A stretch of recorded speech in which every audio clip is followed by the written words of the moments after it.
রয়েছে সরকার। অন্যদিকে গুঞ্জন রটেছে পদত্যাগ করতে যাচ্ছেন প্রধান উপদেষ্টা ডক্টর মোহাম্মদ ইউনূস। এমন ঘোলাটে পরিস্থিতির মাঝে হঠাৎ ডক্টর মোহাম্মদ ইউনূসের সঙ্গে সাক্ষাৎ করেছেন এনসিপির আহ্বায়ক নাহিদ ইসলাম। এরপরই প্রশ্ন উঠেছে, ঠিক কোন দিকে যাচ্ছে দেশের পরিস্থিতি? চোখে দেখছি আগামী নির্বাচন অবাধ সুষ্ঠু হবে কি না, তারা কি এনসিপিকে সহযোগিতা করছে কিনা। আজকে বলা হচ্ছে এনসিপি নাকি সরকারি দল। আজকে বাচ্চারা যখন যেই বয়সে খাতা কলম নিয়ে কলেজে যাওয়ার কথা, সেই বয়সে তারা মন্ত্রী হয় এবং তারা প্রধানমন্ত্রী হওয়ার স্বপ্ন দেখে।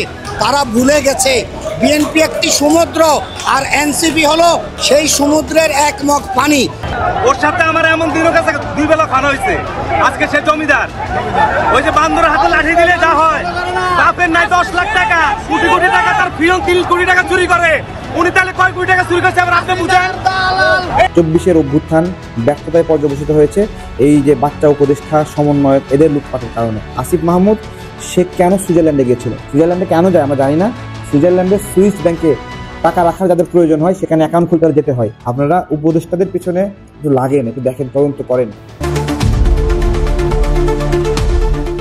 এদিকে বিএনপির কর্মী ইশরাক হোসেনের ঢাকা দক্ষিণ সিটির মেয়র হওয়ার বিষয়কে কেন্দ্র করে মনে হচ্ছে বর্তমান অন্তর্বর্তীকালীন সরকার ডক্টর মোহাম্মদ ইউনূসকে এবার দেশ থেকে পালিয়ে যেতে হবে, এমন খবর এবার ভেসে আসছে বাংলাদেশের গণমাধ্যমগুলোতে। শুধু তাই নয়, এই অন্তর্বর্তীকালীন সরকার ডক্টর মোহাম্মদ ইউনূস তার নিজের মতো কাজ করতে পারছে না, তাকেই জিম্মি করে রাখা হয়েছে বলে মনে করেন বাংলাদেশ জাতীয় নাগরিক পার্টির এনসিপির সদস্যরা। এছাড়াও এই বিএনপির কর্মী ইশরাক হাইকোর্টের রায় পেয়েও ঢাকা দক্ষিণ সিটির মেয়র না হওয়ার কারণ এই বর্তমান উপদেষ্টা আসিফ মাহমুদ সজীব ভুইয়া। তাই তো এবার এই বিএনপির কর্মী ইশরাক হোসেনের সমর্থকরা জানিয়েছেন, এই আসিফ মাহমুদ সজীব ভুইয়ার পদত্যাগ না হওয়া পর্যন্ত তারা আন্দোলন থামাবে না।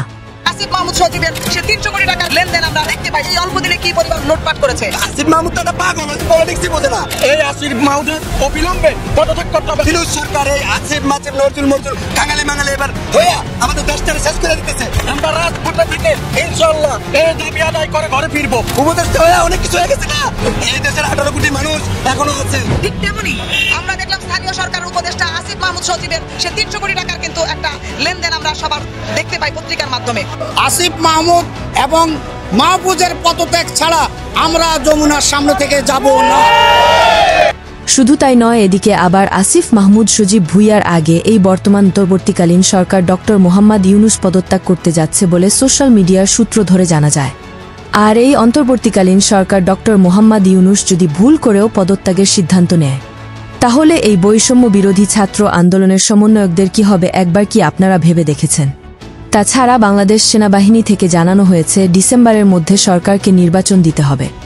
আর যদি দেশের এই বিশৃঙ্খলা দেখে এই অন্তর্বর্তীকালীন সরকার ডক্টর মোহাম্মদ ইউনূস দেশ থেকে পালিয়ে যায় অথবা পদত্যাগ করে, তাহলে হাতে গোনা এই সমন্বয়কদের কি হতে পারে তা চিন্তারও বাইরে বলে মনে করেন দেশের বিভিন্ন রাজনৈতিক ব্যক্তিবর্গ।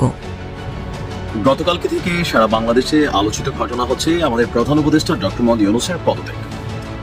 যদি এই মুহূর্তে প্রধান উপদেষ্টা পদত্যাগ করেন তাহলে অবশ্যই বাংলাদেশ একটা বড় ধরনের ধাক্কা খাবে। এখানে বেশ কিছু দেশে বিদেশি ইস্যুগুলো কাজ করবে, বিশেষ করে ভারত একটা বড় ধরনের ভূমিকা এখানে নিতে চাইবে।